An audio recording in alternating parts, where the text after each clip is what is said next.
Hi everyone. Well, October is done. It's Halloween time. So it's time for a recap and let's see what happened on the channel in that month. Because I've forgotten. So, playthroughs. There's been loads of them. Dungeon Drop. Drop Too Deep was the first one. The expansion for Dungeon Drop. Fast filler game where you are abstracting out a dungeon. I think I said this last month because I did a playthrough for the solo mode of the original game. The dungeon is abstracted into cubes. The monsters are all cubes. The gold is all cubes. And you form rooms between these cubes and collect all the things inside. Drop Too Deep adds a co-op mode where there are goals that we need to complete by the time that time runs out, and we also have new large monsters that will activate every so often to put a twist on the standard big dragon that is in there, and we have special large pillars that replace the normal ones that will activate those monsters again and again that you can kind of use to your advantage depending on which character that you are. That was on Kickstarter, I believe it's just finished, but definitely worth checking out if you're a fan of Dungeon Drop. And if you don't know if you're a fan of Dungeon Drop yet, there's about 5 playthroughs on the channel for its various versions now. That was 2 playthroughs, a new competitive one and a new cooperative one for the expansion. Then we had Praga, Caput, Regni, which is the new game from Vladimir Suchi, one of my favourite designers. Designed things like Last Will, Pulsar 2849, Shipyard, The Prodigals Club, Underwater Cities, and my favourite from a couple of years ago. And yeah, I'll say now that it's pretty much going to be one of my favourite games of the year. I would be shocked if this isn't in my top 10, and I'd be pretty shocked if it isn't very, very close to the top of it, if not at the top. So this is a game of building Prague. It's an action selection game. We have this action crane that's got different tiles in it with pairs of actions, and you will select one of these action tiles and choose one of the actions from it. Depending on where on the action crane it is, you either need to pay a penalty, so it's a very recently used action, you'll have to pay gold to use it, or you'll have nothing, or if it's an action that hasn't been used in a while, because this wheel rotates as we go through the game, you'll get a reward for picking different actions. And you are trying to, place tiles in this city for adjacency around these stalls. Once it's surrounded, you will get certain bonuses. You'll get even more if you did the most towards it. You are trying to build walls around your action center and line the corners up to get different tokens. You are trying to progress along this cathedral and this wall to increase how many points these tokens are worth. You're trying to go along this other wall and try and construct the Charles Bridge that will get you a load of end game bonuses and things, and you need a load of eggs, of course, to construct that bridge. And also, missed a bit of the action crane, depending on where you take the action from, is going to give you a bonus as well that might let you build some special tiles that you can only get access to if you've got one of those bonuses. It can let you buy some of the eggs, it can get you extra gold, all sorts of different things going into your decision of how to choose these things. It's absolutely fantastic. Check out the playthrough if you haven't already. It's a really good one, both game and playthrough, I reckon. Then we have Glasgow, the latest 2-player only game from Lookout Games, where we are, it's a time trial basically. All of the actions are in a great big circle. Move as far as you want, but the other person can have as many actions as they want if you skip loads. You're trying to gather resources, exchange them around to basically build Glasgow in the middle of this action circle with tiles that you built facing you, and different tiles want adjacency to others. There are factories that will activate when you put when anybody builds a building in that factory's row or column, you will get a bonus as the owner of that factory. Really, really sharp, really clever game. Found that it was a little bit mean that more often than I would like, the best thing to do was either to take a building away or to put a building in the way of something that the other person was doing. But heck, that could be your thing. Project L Finesse was another Kickstarter, an expansion to a game I covered a while ago. Project L, an abstract polyomino game where you start off with just some tiny little pieces and you're trying to fill cards with these pieces. The cards have strangely shaped gaps in them and you need to fill them with these polyominoes. But on your turn, you can get new tiny squares, or you can upgrade the tiny squares into slightly bigger lines and then S's and great big Tetris shapes. And as you complete the cards, you get some points maybe. Maybe you'll get a bonus piece. But most importantly, all of the pieces that you use to construct that card come back to you. So it's got a bit of engine building in it that you are progressing towards these better and better tiles that will allow you to take cards with bigger and bigger gaps that are worth more and more points. And Finesse adds a kind of a limit to the number of rounds, and then in each round there is a potential to earn money based on the pieces you have of certain types, or doing a certain action as many times as you can. It will earn you coins that you can then spend for extra actions going along. I loved Project L, and yeah, it's a nice little it's a nice little bit of sugar on top, isn't it? I don't know. I'd say, yeah, I loved Project L, and Finesse is more of it, so it's great. Bonfire is the latest Stefan Feld.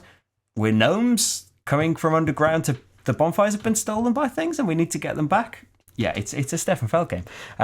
You are placing these little action strips on a grid, and if you line them up with the same actions, you get more tokens of that particular action.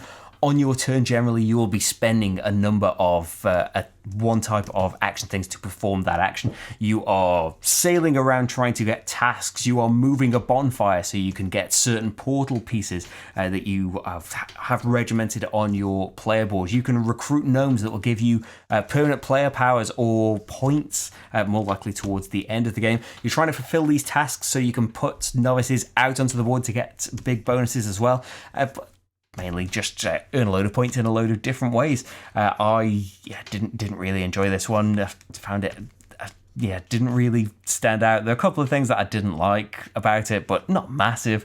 There just wasn't anything that I thought was that special about it at all. But I feel like from the general reaction that I'm in the minority with that, and yeah, the playthrough, you can make your own mind up with it. Village Green is the latest card game from Pierre Sylvester, who did The Lost Expedition. And in Village Green, we are competing to build the best Village Green. And you have a 3x3 grid that you're going to put Village Green cards in. But then as the border, on the top of each column and the beginning of each row, you will get award cards that will give you points based on the cards that are in that row or column. And so it's a game all about trying to meet those requirements, really, and score the most points. But also there's heavy restrictions on what cards you can place, which green cards you can place, because each one has a flower in the corner of a particular type and colour, and to place a card next to another, it has to have something in common. It has to be the same colour or the same type, and it is surprising from, that there's basically the rules of the game. It's surprising just from that how tricky it is, how easy it is to paint yourself into a corner. There are a few ways out of it. You can change the awards. You get an ability to overlap a card once, but yeah, it's a really clever, tricky card game. I'd recommend all of these. There's a reason that I did playthroughs for these things. Well, maybe not the ones that I didn't enjoy as much, but I've told you about them. Trois Dice. The roll and write of Trois. Trois, one of my favourite games. Trois Dice, I think, I can see how it might surprise or disappoint people, because kind of the core thing when I think about Trois is, the dice mechanism that we have a certain number of dice each, but on your turn, everyone's dice are up for grabs. You can buy them. They get a big reward in gold, but you get to use their dice, and you're making groups out of them and dividing those groups to get a certain number of activations. Trois Dice strips it right back down. It's a roll and write game, kind of first and foremost, with Trois theming, Trois flavour. It's got the characters. It's got the same artwork, lovely artwork by Alexander Roche again. And but the core gameplay is much more a standard. These are the dice available. Everybody gets the same options, but there is this nice plaza in the middle where it's going to make dice cost more as they go up in value. The dice are transparent or translucent. I think they're translucent, so you can see the colour of the plaza that they're sitting on. So the dice are all generic, but as soon as they're placed on a plaza, they become a red die or a yellow die. And then there is an event die coming on. It's quite chaotic. It's kind of representing the event cards from the board game, but it can be a huge problem. It's a very big random factor, but you can protect yourself against it. But even if you're going really heavily into protecting yourself against it, there's a potential for you to really get messed up by it still as well. So yeah, I really enjoyed Trois Dice. No one I've played with did, and I think that some other people have been quite frustrated with it as well. So yeah, your mileage may vary, but that's why the playthrough is there. Role player. kind of a great big all-in-one role-player playthrough with the base game and the Minions and Monsters and Fiends and Familiar expansions, which add more types of dice. In role-play, if you haven't seen it at all, you are building basically a character. You're rolling a character for, say, D&D, and you are drafting dice each round to place in your character sheet to try and meet certain goals. You want your attributes to be at a certain value for points. You want certain coloured dice to be in certain spots for your backstory. You want your alignment to be in the right place for points as well. And so in the expansions, you add different dice. There is boost dice where the numbers can go up to 8, I think, rather than 6, that can help you meet tricky requirements, particularly if your particular race has given you a -1 to an attribute that you need 18 in. Boost dice are perfect for that. And then there are split dice in Fiends and Familiars that only go up to 4 but have 2 colours on them, so it can be really useful for trying to meet your backstory or getting your class colour more often, especially because there's a lot of dice in that bag now, and yeah, it's just random what is going to come out of it.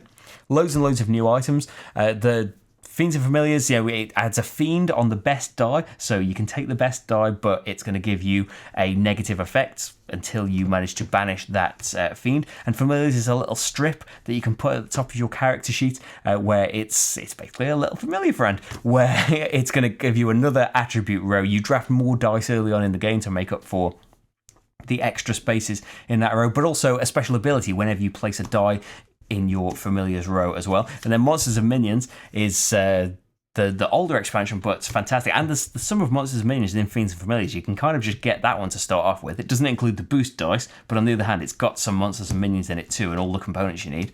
The monster, a great big monster that everyone's going to fight at the end of the game and potentially earn a load of points for defeating if you get a really, really high combat value. And minions, instead of just buying cards every round, you could fight a minion instead and get some XP or some honor tokens that will make the final battle easier. XP can be used for loads of things, even activating your special powers for one of your attribute rows again.